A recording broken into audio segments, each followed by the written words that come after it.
श्रीमद्भगवद्गीता श्रीमद्भगवद्गीता अथ त्रयोदशोऽध्यायः अथ त्रयोदशोऽध्यायः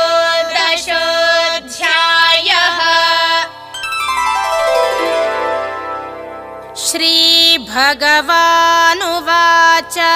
श्रीभगवानुवाच क्षेत्रक्षेत्रज्ञयोरेवम् क्षेत्रक्षेत्रज्ञयोरेवम्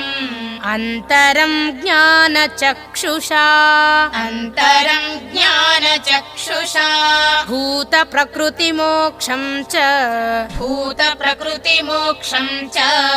ये विदुर्यान्ति ते परम्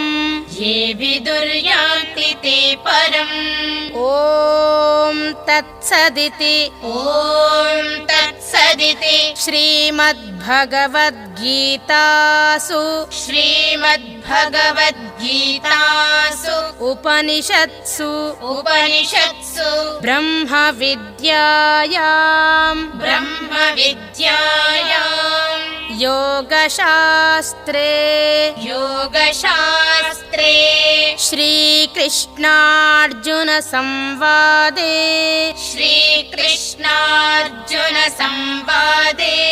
क्षेत्रक्षेत्रज्ञविभागयोगो नाम